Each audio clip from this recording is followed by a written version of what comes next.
All right, well, hello everyone and welcome to the Jumpstart program Strategies for Success in Today's World. I'm Dr. Kate Steiner. I serve as the Director of Fraternity Sorority Life here at Radford University, and I'm excited to be here with you today. As someone who has 2 degrees in counseling, we know that this has been an interesting and hectic time in our world, that it has impacted us in our mental health, that it has impacted us in our ability to socialize with other people, and it's impacting our careers and changing the way we work in the world. So we wanted to bring to you some dynamic panelists to talk a little bit about their experience and how this pandemic has impacted them and their worldview and within their career view. So with that, I'm going to go ahead and let our panelists introduce themselves. I'm first, I guess. I'm Erica Sipes, and I'm a pianist and I'm a coach in the music department. And wow, so how has the pandemic affected our industry? In an absolutely massive way. So basically the performing arts world has come to a shrieking halt. And many of us really work gig by gig, and all of our performances have been canceled for the foreseeable future.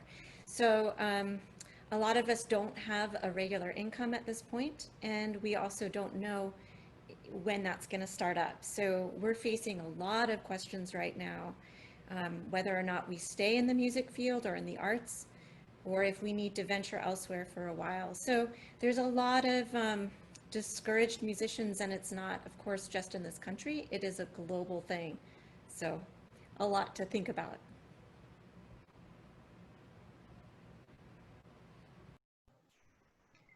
Hello everyone, my name is Dr. Yera Zhang. I'm a faculty member in psychology department, and my field of expertise specifically is in industrial and organizational psychology. Not many people are familiar with this field, so to give a brief intro about the field, it is a growing field that addresses workplace issues at the individual and organizational level.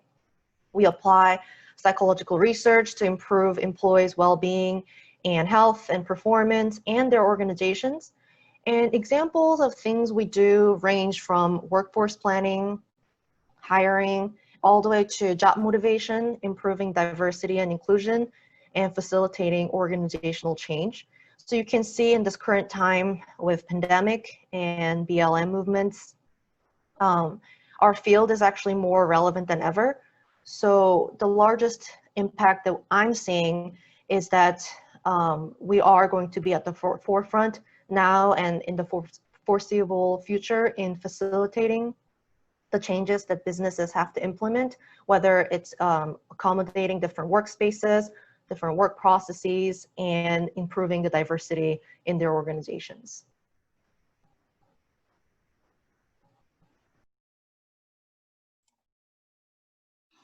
Okay, and I am David Danko. I'm the Director of Enterprise Systems at Korean Clinic. And when I was trying to think about how the organization has been impacted by COVID, I had a long list, so I simplified it down to five points. Obviously, in healthcare, we had to ramp up very quickly to support the influx of patients. We also had to figure out how do we try to protect our workers from getting sick. We also had to figure out how to make all of our patients feel safe, because there were obviously lots of patients we had on a regular basis that didn't have COVID symptoms or even COVID itself. So we had to find ways to make them stay safe. We also had to figure out how to handle disruptions in the supply chain. A lot of the medical equipment and disposables and things like that we use in the healthcare industry was in short supply. So we had to find very creative and innovative ways to make up the differences, as well as find ways to do things like clean masks that we never had to do before. And finally, we also had to figure out how to test as many people as possible and deal with the rapid influx and different types of testing approaches and materials. Great, thank you all. So we're going to go through some questions that we have kind of pre-prepared, and then some questions that have come in beforehand as far as your registration, but we also encourage you to include questions that you might have for our panelists in the chat, and we will continue to answer and address those. So I have found that resiliency and adaptability have been a couple of things that I have really leaned on in the past 6 months, really, as we're kind of progress and change with that. So for you all, what are skills or traits that have supported you through just general professional change and transition? And David, we'll start with you. Alrighty. So what I kind of learned to deal with is just realize that it's going to be different every day, and realize that you have to adapt and adjust to the situation on a daily basis. Always trying to find different ways of doing things. And this is where you can tap into your creativity as well as your critical thinking skills. And I think anything that you have in your experience will lend itself to that critical thinking. Also, look around at what's going on around you. Check with other organizations to figure out how they're adapting. And you can do that in the student setting as well. How are your peers adapting? How are the faculty adapting? How are the people you know in the professional world adapting? Thank you. Yura, we'll go to you next. Sure. I think echoing what Kate mentioned, I think being adaptable and agile is really key in changing times. And not everyone loves changing. I mean, it's human nature not to love changes. You know, it's unsettling, it's uncomfortable, and it's okay to be not comfortable with changes. But I think the biggest benefit to have is an attitude of it's okay if you don't know everything, but you have to know what you don't know, and you have to be willing to learn and change and adjust, and overall being okay with that process and knowing that process will probably continue throughout your career, especially because different changes will come up at different times in this day and age. I think that's such an important piece, that knowing what we don't know, or being willing to accept what we don't know and willing to kind of take on and learn and those kinds of things is true. I think in regard to the pandemic, but also as we deal with anti-racism and those kinds of things, you have to be able to accept that you don't know everything and that every moment could be a learning opportunity for you. Thank you. Erica. I think every point that has already been said, applies across everything really. And I think I would add to that it's helpful if one has a spirit of putting aside their ego and being willing to be transparent and to reach out to others who might have the skills that maybe you don't have, and to accept that that's okay. In the music field, for instance, we're having to adapt more into use microphones and technology, which a lot of times in our world we don't use that much, or we hire somebody to do it for us. But if we want to continue performing in some way virtually, we have to have equipment in our home. We have to, reach out to people to say, where do I put this wire? Or, what should I buy? So I think a willingness to be transparent, to reach out and get help, and then also to listen and grow with whatever information you get. Thank you. I think you kind of brought up a little piece that transitions into our next question in regard to what do you have in your home as far as resources and these kinds of things. So what would you recommend for students to do now to be resourceful in this time, given our new world outlook?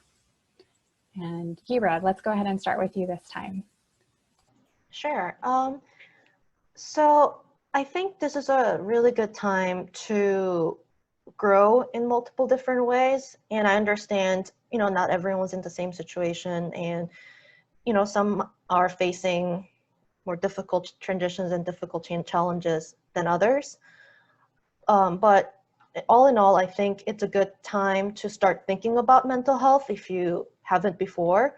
In the workspace, work-life balance and well-being has been a growing trend in businesses even before a pandemic, but now that everyone's having either safety concerns or working remote or working at a home office, I think everyone's dealing with these transitions, and I think it's exposing the aspects that you probably haven't thought about before. So it is unsettling. Maybe you're experiencing some discomfort, but take this time to really start thinking about learning more about yourself and start thinking about how to take care of yourself. And another piece is, again, trying to change this perspective and really taking this opportunity to learn new things. And now everyone is pretty much forced to do things virtually. But in the workspace, this transition to a virtual space has been happening, but it just pandemic has quickened the process and forced everyone to do it. So again, this is a good opportunity for you to be exposed to this environment, to this workspace, this technical skills that I'm sure will be a great asset when you are in the workspace, providing you with more opportunities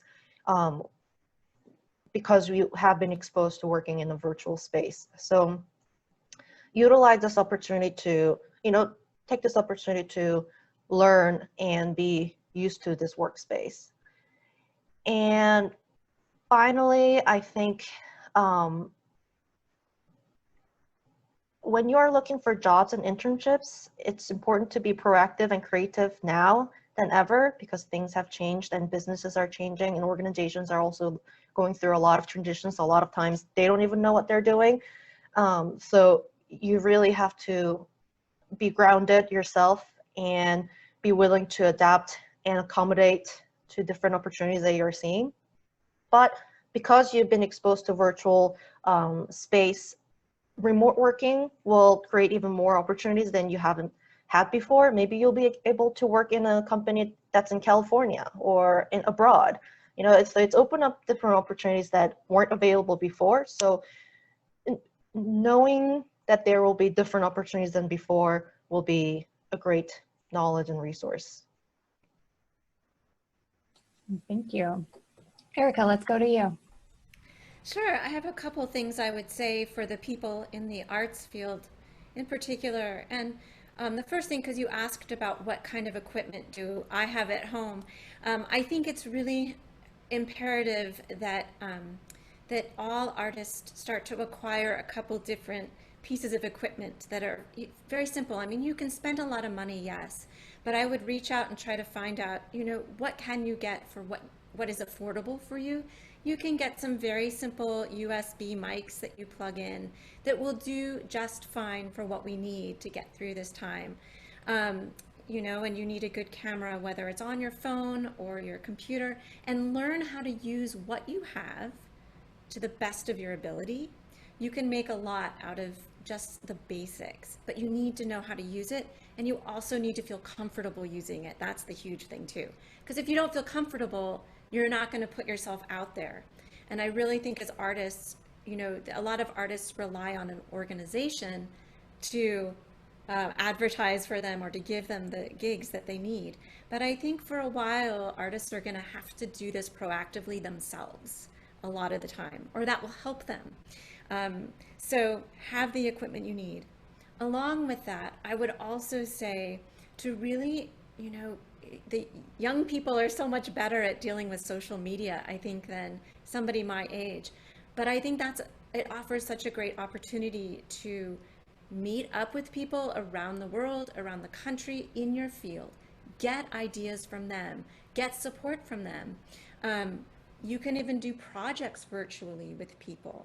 Anything to kind of keep your juices going, because I think it can be so tempting in this sort of stage of the game to just sort of throw your hands up in the air and say, I don't know what to do, but we don't want to do that. We want to keep the arts out in the public because it's needed even more than ever. We need to keep busy for our own psychological well-being. But then kind of along with that, what I would say is that we also need to learn to take care of ourselves. So we've already mentioned this several times, if you're really down, if you really need to talk to somebody, it's important for anybody in any field to reach out and to do that, because you don't want your creativity to suffer. So those are my thoughts. Thank you. I really like that piece and kind of utilizing the worldwide network that's out there that we have the opportunity to be able to do through that social media and those kinds of things. And I think taking more advantage of that to get your world out there and to connect with others. David. So I would definitely echo what's already been said. I think the work-life balance piece is really critical because people do feel isolated, whether you're a student or you're in the working world. With a lot of people working remotely, you're frequently very locked up and away from everybody else, and sometimes it's difficult to stay plugged in. But what I would say to get around that is to make sure you take breaks every once in a while. Try to manage your day in the sense of make sure you have plenty of time to do work or studies, but also take a break. Walk around the house or take a quick walk, socially distanced, of course, and do those types of things to get away from it. One of the things too that you'll find is your communication skills during this time will get even better. The need to communicate with others, to share ideas, and even to share the context of what you're thinking is critical because you're not in a classroom setting. You're sometimes not able to hear all the things that are going on around you very well. So understand that context can be gained by having conversations with folks, creating your own little groups of students and or people that you work with to frequently discuss, and sometimes not even discuss schoolwork or work. We've been successful at Carillion of having just sessions just to chat about things going on in people's lives, just to help provide a balance for people. I would also like to talk a little bit more about internships. I know that has been an area that has shrunk significantly, but I would say as students, you have a very big advantage. And this goes to Erica's point about really being familiar with technology and actually adapting to these scenarios much better than a lot of people can. So take that to your advantage. I think you'll see more internship type activities being done remotely, as well as positions being done remotely as we kind of go forward. So lots of great things can be done in this area. Yeah, definitely. I appreciate the piece of like taking breaks for yourself and not like taking a break from the screen and those kinds of things is something that I found important while working at home and working through this time. Also kind of understanding my own kind of daily rhythm and when were times that I needed to connect with people to kind of re-energize and when were times that I could really focus in on a project. And I think that that's something that's important in the workspace in general, but certainly important as we're working remotely. In the virtual space. So kind of with that in mind, and kind of, David, you had talked about this a little bit in regard to communication and it improving through the virtual space and those kind of things. So how will changes in communication, remote work, virtual conference, change expectations and preferences affect us, you think, in the world as we move forward in careers? And I'll just kind of let anyone who'd like to jump in with that one go.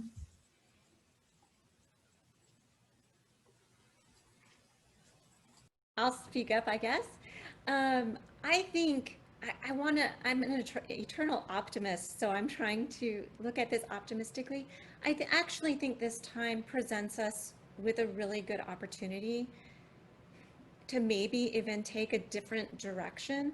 Not that we're going to abandon the traditional line of work for musicians, whether it be performing or teaching or anything like that, or music therapy.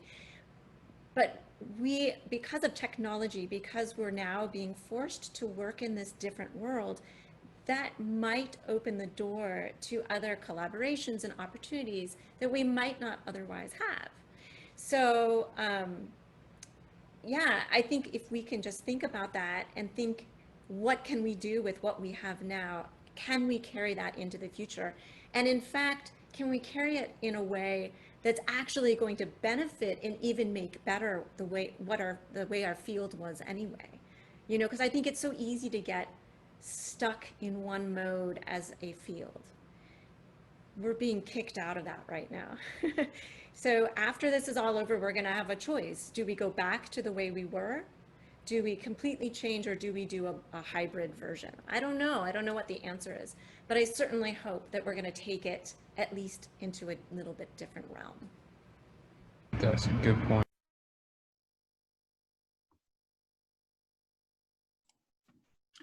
Yeah, I think in some ways also, just to kind of take that a little bit further, it's really an opportunity to innovate. When you think about how do I do something differently, you can't always think about the traditional ways. You sometimes have to think out of the box to come up with some neat ideas. And innovation can be a double-edged sword at times, but it's certainly an opportunity to collaborate with folks, get ideas on the table, pick the best idea, and guess what? If that idea doesn't work so hot, switch to something else. It's not the end of the world, and just keep trying it over and over again, and you'll end up in the best spot. And to discuss the expectations and preferences in organizations, like I said, pandemic has forced a lot of organizations that were initially resistant to a lot of these technological changes, remote working, to face it and not be able to avoid it. But after this long transition period, many are realizing, oh, it wasn't as bad. It's actually more effective. Still working pretty well on their own in their home office. So we anticipate some changes will be permanent, but expectations and preferences in the work styles are still getting updated right at the second and will be for a foreseeable future. And that means changes in management styles, work styles, allowing different level of flexibility and autonomy to the employees, more remote options, even when we can work in person, ever maybe, if that happens. And it also changes a lot of management functions that we have to anticipate. Like it will change how people are recruited, where people are recruited from. We're not so restricted by region or local regions anymore, and it changes how people are selected. You'll see a lot of automatized hiring systems. You'll see a lot of video recorded interviews. You'll see a lot of virtual conferences interviews. It will change how people are managed or given feedback by their supervisors. So these are some of the changes that we are anticipating in the workspace. Thank you all. So we had a question that came in beforehand through the registration process that was, how do you decide what field of psychology best fits you? So we'll go with Yura first, but I think this is an interesting question and I'll have each of you answer, because we know that career fields, like there's this broad sense of career field, right? So I have a counseling degree, but I chose to work in student affairs, and my doctoral work is in wellness and career longevity. So how do we go about finding our niche within our specific career field, and what recommendations or advice would you give to students when they're trying to figure out what that is?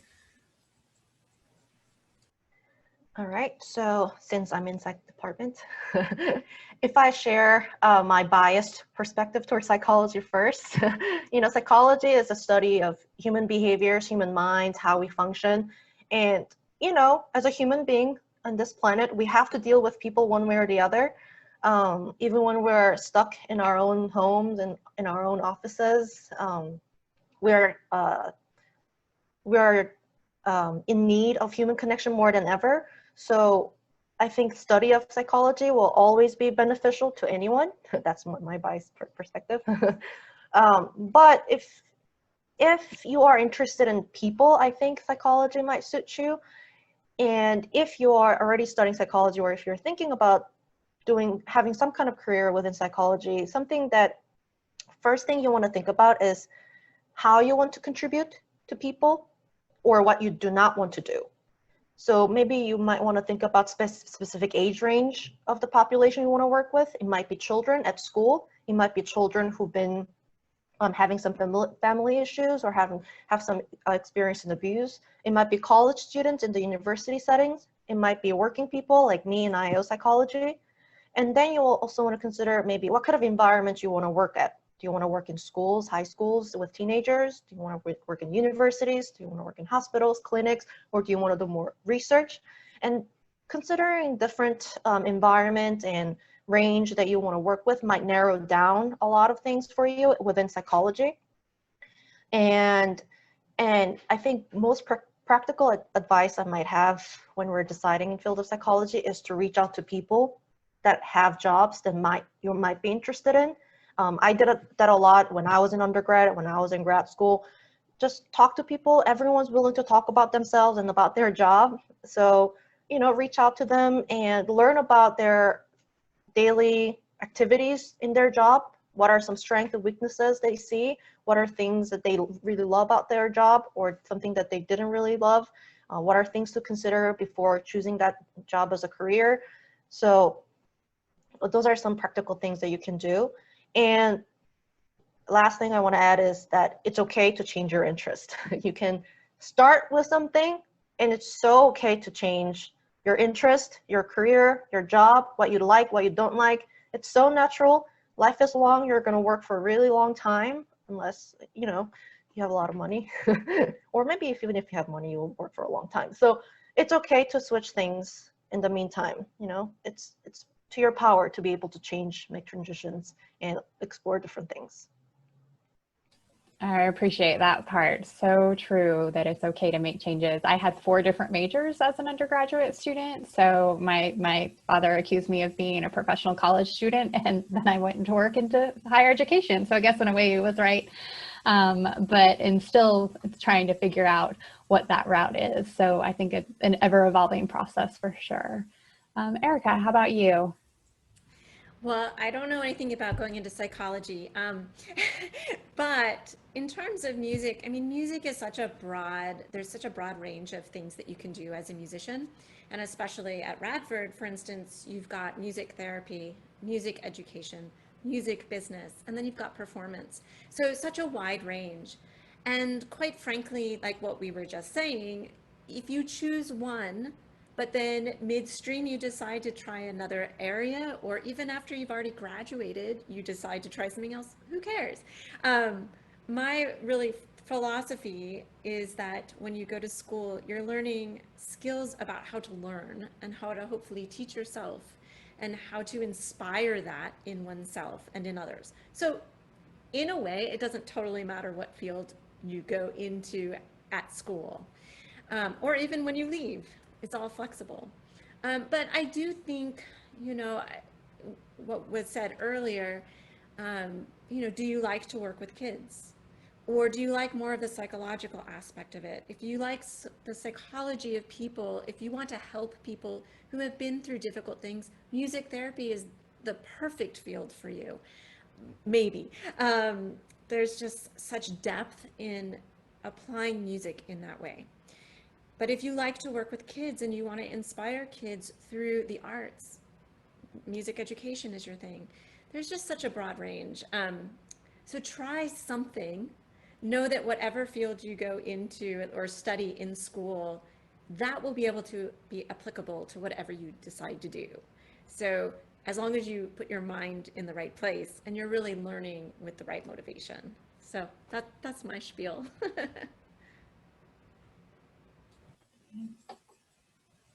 And from my perspective, just kind of build on what things have already been said is always, kind of look at, think about what you enjoy doing, the things that you really get excited about, that you like doing over and over again. And think of your major and the things you're working on as a bundle of skills or a bundle of abilities that you can apply any different way. I agree with everybody else. The degree is an important piece, but it's not necessarily the part that gets you where you need to go. It's the things that you've learned, the experiences that you have. I can't tell you the number of people that work in IT that do not have an IT degree, and they're outstanding at it. They really are. So that's very exciting. And I think you always should try to go ahead early on in your college career, start to reach out and try to meet people in the fields that you'd be interested in, to learn as much as you can about the fields, and to the other points that have been made about what do they enjoy, what do they dislike. I've worked with a lot of students, and I've worked with a lot of adults who have struggled also between the thought process of being an individual contributor versus being a leader. And there's not one right answer. It's up to you and what you want to do. So keep that in mind. And even during this time of the pandemic, always strive to find ways to shadow others, to do internships and things of that nature, because you'll get so much out of it. I also work with a lot of students that are in the EMS field and trying to figure out where they want to go into healthcare. And my comment to them is go shadow somebody, go find them, spend a couple days with them. They will show you the good and the bad of those types of things. And the last point I would make is just try to be resilient and don't be afraid to change. Take what you've learned, and if you want to do something different, take everything that you've learned with you. It can be very satisfying. Yeah, I really appreciate that piece and the fact that you don't lose the knowledge that you've gained when you make an adjustment or change or transition your role. You get to take all of that with you, and it could better you in that next career field. And you might bring something that others don't have because you are transitioning from a different space. So I appreciate that. So a question that had come in beforehand, and I'll let anyone who would like to jump in on this one. So how can we better anticipate the transformations of the job market with future developing technologies? So I would definitely say, we've learned a lot so far with the pandemic, and learned that the need to change our online technologies has sped up immensely. Even as simple as Zoom and other tools that are out there, Microsoft Teams, WebEx, there's a whole variety of those tools that have come out. And there's a lot of need to continue to make those tools even work better, in the sense of not only keeping people together, but also allowing things like whiteboard sessions and the ability to integrate video and other technologies very quickly. So a student obviously should try to learn as much as you can about these tools, and then figure out how to build on top of them. Because I can tell you from the healthcare profession, one of the things that we have worked really hard is to adapt these kinds of tools to meet with patients, to understand in particular, how are they doing? What kinds of medical issues are they having, without actually having to touch them? And then taking that technology and integrating in the ability to use things like Apple Watches and other biometric type devices to actually monitor vital signs and do those types of things remotely.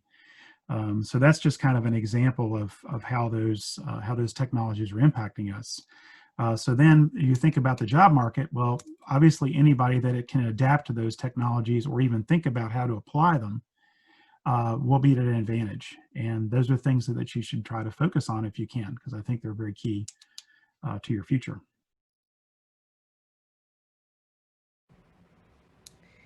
A thought that just came to my head, technology isn't quite so much of a piece of our puzzle and our world in the arts. However, I was just thinking about, I have a lot of music teachers that are in the public school system, and they're really having to face teaching orchestra and band to elementary school and middle school kids via virtual, computer, Zoom and all that. So I think even there in music education, they're needing to do that. So I think I echo what was just said, in that you have to be ready to be flexible and to not be intimidated by the technology, and to embrace it, and maybe even to have some fun with it, to try to make it work. Otherwise, there's not much we can do. So I think we're just going to be asked more and more to be able to accept those, the issue of technology in our field. In more general workspace sense, I think a lot of repetitive and simple tasks are getting automatized by robots, AI, machine learning techniques, which means that now it frees up a lot of time for employees to focus on things that require high-level cognitive thinking and abilities. So that's one of the biggest transitions that's happening across different workspaces. And like what's been said before, that's my cat in the background, perks of working at home. You have to be comfortable with technologies, be willing to learn new technologies. But again, it's okay if you don't know. We're all learning. Life is a learning journey. So it's okay to not know now, but just be willing to learn new things. And one tip I can give you is to look for job posts that might interest you. And you might not be applying yet, but just look for different job titles and job posts that are coming up on Indeed.com or any website, on LinkedIn, wherever, and then look at different skills that are required or recommended for that position, and start learning those skills, start acquiring, or even start researching about it to know what it's about. And maybe you realize reading about those technologies or different skills that that's not the job that I want, and still that's beneficial.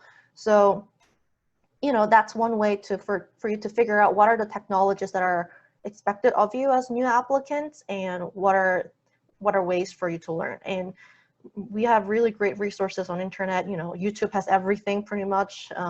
So there are different ways for you to learn and acquire those skills or technologies.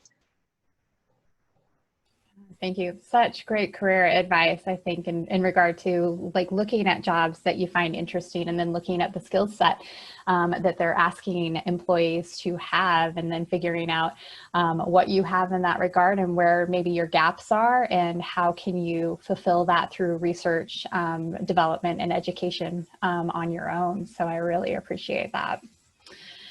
So we had a question come in beforehand that was specific to the healthcare industry as far as changing in the future due to the pandemic, or if everything will go back to normal when a vaccine is created. And I think that got me thinking, and what I'd like you all to answer for me is, what do you think will stay the same after the pandemic, and what do you think will change after the pandemic in your industry, knowing that pandemics have in history generally change our world a bit through that time? But what do you think will be the same or similar in your industry, and what do you think will be a very big change? So when I saw the healthcare question, I was like, well, I can think of thousands of things to say. but to boil it down to more of a general sense, I think organizations, and this was already mentioned, but I think organizations have realized, wow, more people can work remote than I thought. We have learned that even our senior leadership teams can work remote and be very effective. In fact, we are now more concerned about people working too hard remotely because they're able to quickly get access to their machine from work and get busy. But to carry that a bit farther, I think one of the other things that's been learned that we have to adapt to is supply chain disruptions. The minute this happened, we realized that the supply chain was going to be the part that we were going to get hit with very hard. So I think thinking through how organizations deal with supply chain disruptions, either working with multiple suppliers or thinking about substitutes or thinking about ways to get around supply chain challenges through innovation, those are all areas for lots of folks. Probably many careers will be built off of just that one particular topic. And I always think about preparedness as well, being prepared for unknown situations. And I would argue that while the pandemic's been very devastating to lots of individuals and to organizations, there's a lot that we can learn from this. And you will look back on this pandemic several years later and say, wow, how much better am I prepared to take on anything that gets in front of me? So that's another big lesson, I think, that we've learned and that you can kind of prepare yourself for.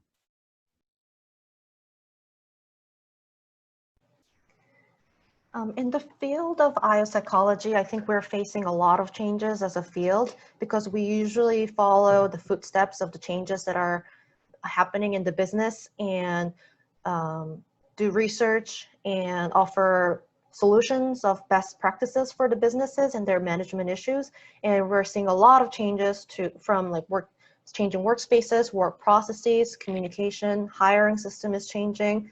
People, businesses in the States are including more diversity. They're more aware of that issue. A lot of changes are happening, and we're usually at the forefront facilitating those changes in businesses. So I think we'll see a lot of changes in that regard in our field. One thing that will remain the same in the workspace is that in need of human connection. I think even with businesses realizing that, oh, people can work remote, we don't need to pay rent for all these office spaces for people to come in and work. And people are also realizing, oh, working from home is not too bad. And some people might be even loving it. Like, you know, introverts might be thriving in this time period. But even if you're loving working remote and having your own work schedule and not having to commute like an hour in traffic every day, people are still seeking connections and bonding experiences, ways to build teamwork, ways to build culture within their team and within their organizations. So I think still figure out a way to do that, whether that's in person or virtual. I've been avoiding answering this question. Um, it's really hard in the performing arts field right now. I mean, I'm very active on Twitter, so I get a big sense of the general feeling that's happening right now, and it's very concerned, because I think the concern is that there's going to be a lot of arts organizations and venues where we perform that are no longer going to be able to support themselves, because we don't know when this is going to end. If you have to socially distance, you can't sell as many tickets to any venue. It's just sort of a rolling problem. So a lot of companies are already shutting down. Venues are shutting down all over the world. So one of the main questions that musicians are asking right now, I mean, we know that what is going to stay the same is that the world needs arts. The world needs performers and music. Imagine a world where you couldn't, to get away from all the craziness, you couldn't flip on your music and go for a run, right? We need the arts. But the problem is that we've sort of created this culture where a lot of things are free. So you think of Spotify, you think of all these places where you download tracks, you're paying a subscription, but those artists are getting literally fractions of pennies every time you listen to something. So what we're starting to realize as performers is that we're not going to be able to rely, perhaps, on the larger arts organizations, on the venues. And we're also going to have to deliver a new message to our consumers, which is that we can no longer support what we do. We can't offer our arts and our talent for free anymore. Like my daughter and I wanted to watch Mulan on Disney this last weekend, and we were, shocked to find out that even though we have a subscription, we had to pay $30 on top of that. Well, at first I was horrified, but then I realized that's what's going to have to happen in the arts field too, quite possibly. If you want that entertainment, there's so much money that goes into it, so much time on behalf of the artists. We have to change the way consumers understand what goes into what we do, so that they are willing to pay a little bit in order to make sure that we can continue doing what we're doing. So I didn't want to talk about it because it's a little more Debbie Downer, but I think that's going to be the biggest change. I think we're going to, in the performing side of things, have to make those changes. I think that's a really interesting point, Erica. And I think for a lot of fields, right? So what folks see on the outside isn't necessarily the amount of work and effort that goes into it, the amount of production that goes into a play or a ballet or just a musical performance is massive. And if you haven't been a part of that space, you may not necessarily know all the people that are behind the scenes that still, need to be paid for their work and the thought process that goes into that. But I think that's true for a lot of the things we see what's up front. We don't necessarily think about what is going on behind the scenes. So I appreciate that you brought that up. You already talked a little bit about the relationships, and we had a question that came in regard to relationships with coworkers and their expectations for us and each other, and then kind of how we go about that communication. And for you all, what kinds of changes do you think need to be in place for that now that we're often no longer working face to face?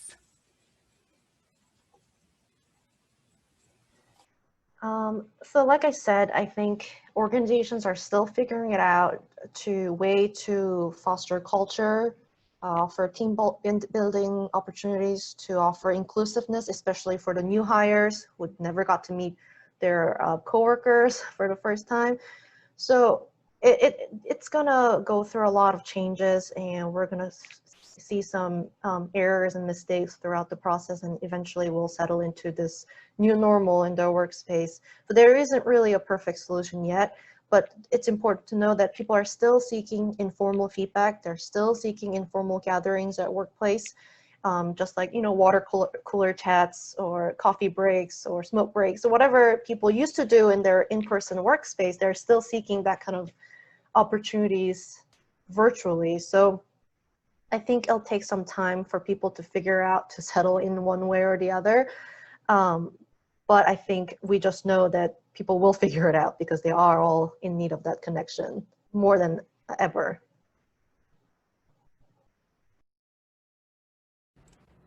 Yeah, I would agree. And I think the interesting thing is people always find a way. You just have to keep at it. One of the things that has been interesting is, I think I mentioned earlier, we have tried to put together some opportunities for employees to get together, not to discuss work, but really to discuss non-work related things. And one of the cool things we started with, which everybody can do now, is say, what's behind me? Tell me something that you can see behind me. Tell me the story associated with it, whether it's an interesting picture or not, something of that nature. And you can learn so much about individuals and make that connection. But it's very true. The other thing is you have to be very intentional about it. We always used to complain about having too many meetings in the office. And now you almost have to have a meeting in order to get an opportunity to speak with somebody. You're missing that water cooler conversation. So there'll be a lot of change. And everybody's right. We're still trying to figure this out. And in the music field, I'm a collaborator, so I'm always playing music with other people. And they haven't exactly fixed that part of technology yet. So they're still working on it because you can't play music at the same time. There's always a delay. I tried it this weekend, doesn't work well. But I mean, there are so many companies out there working to solve that problem. And I think it's important for the performers to say, hey, I'll test, I'll help you out, let me give you feedback. So I think it's exciting because this is inspiring a lot more collegiality and partnership and communication, just in a different way. And in the end, it'll offer us some really cool alternative ways to make music and do artistic things together. Okay, thank you all. So we've kind of run the gamut of some of our pre-questions, so we'd love to hear more from you all. If you have any questions that you would like to ask our panelists, please go ahead and place them in the chat. And we'll give it a moment as folks get their typing fingers going.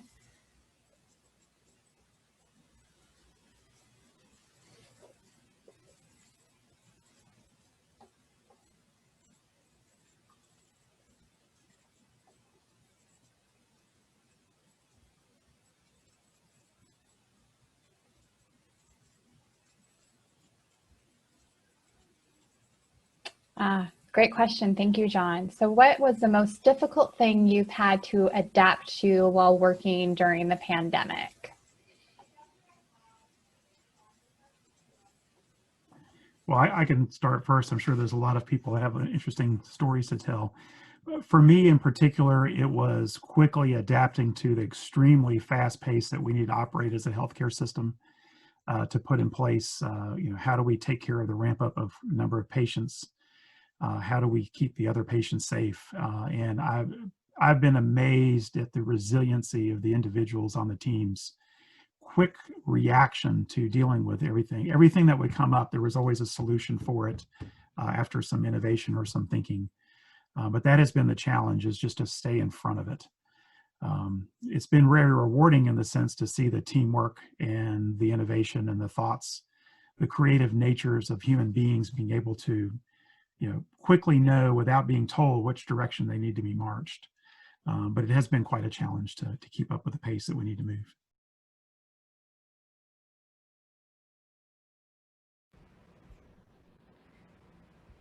I think for me, one of the biggest things has been a change in routine. I just think it's been such a huge change in routine because I knew I could just go to work, I could go to school, and I would be meeting with students. I would, I wouldn't even have to necessarily stay that organized. I'm embarrassed to say that, But now that I'm at home and it's all virtual, I just get floods of emails, and how to organize it all and to make sure I'm not missing a Zoom meeting with somebody. Did I send out the Zoom invite? I mean, it sounds like silly things, but it's a totally different way of having to organize myself that's not artistic even. I mean, it's like I just rely on being able to communicate musically, and that's good enough.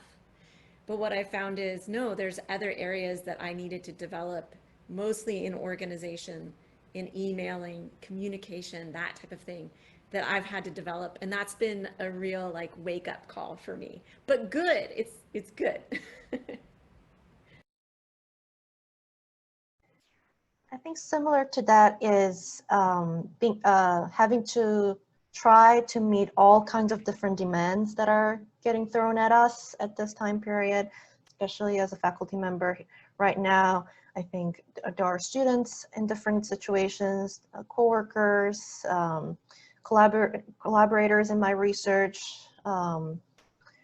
clients in my applied project. Everyone has different things going on, and everyone's in their own unique situation that I find myself trying to meet all kinds of different demands, which usually leads to, spreading myself too thin, which I'm sure everyone's doing at the moment.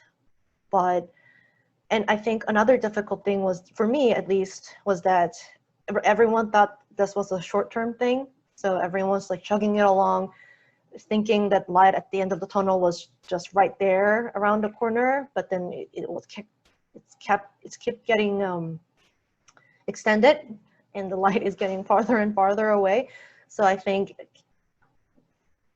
being okay with that and learning different ways to adapt again, I think was a challenge that I was facing, or I'm still facing. As it continues, right? I definitely, Erica, appreciate the piece of bringing up, like, I had to like management in a different way. And I definitely, on at least one occasion, was sitting on a Zoom meeting waiting for the other person, and I had never sent the invite. So it was kind of like, where are they? Oh, well, I messed up there. Like, they're not going to show up because you never invited them to this meeting. So definitely like forgiving yourself and giving yourself some grace in those moments and just having a little laugh at it too. So I think this will probably be our last question for the panelists. And so a pre-question that had come in is, how do you stay safe in a pandemic? And I would add to that, how have you been taking care of yourself in this pandemic?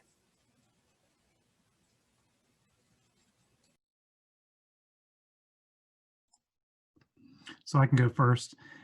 So, I look at it in several different ways. I think I really go back to the work-life balance. Even though I mentioned that we were driven to make magic happen, is the way I look at it in the healthcare setting. You always need to take a break. So it might be literally walking out in the backyard, and just getting away from it, just to keep up with it. And again, it's also keeping plugged in with family and friends. Again, socially distanced, right, remote, whether it's a telephone call or a text message or a Snapchat or whatever. But staying plugged in with people and kind of remember that you're human throughout all of this. You can very easily work yourself to death and put yourself in a unhealthy spot. It also goes back to simple things like exercising and eating properly and things like that, the things that you would do probably when you're on campus or when you're in a regular setting, trying to remember to do all those things. And I think really the last one is just remember that everybody's human. They're going to make mistakes. We need to encourage each other and try to lift the spirits of everybody and just keep marching forward. I'm just going to have a little confession here. I don't do very well. I haven't done very well with the work-life balance. I find it very, very hard, and I find that I've been on a hamster wheel the entire last 6 months. And my daughter constantly is like, Mom, come and play a video game. Go on a walk with me. So I'm not doing well with it. I'm working at it, but it's really hard. So I don't know that I've coped that well. My response to this whole thing has been to work 10 times harder than I've ever worked in my life. And I think because I'm working at home, you know what that's like. It's so hard to put up a division and to say, okay, no, I am just going to do nothing. So I finally figured out something that works for me is if I'm really starting to get like a crazy mind, I make myself at night at a pretty early hour, I take my computer up into bed, get ready for bed, and I watch a movie. Because that's the only way I can ensure that I won't work. So I think we all have to find our little tricks if we have to. And I think it is important also, yes, to totally forgive yourself and to know we're human. this is a crazy time, and we'll make it, and to reach out to others around you. I think I'm also in a similar situation of, I realize you get lazy with taking care of yourself.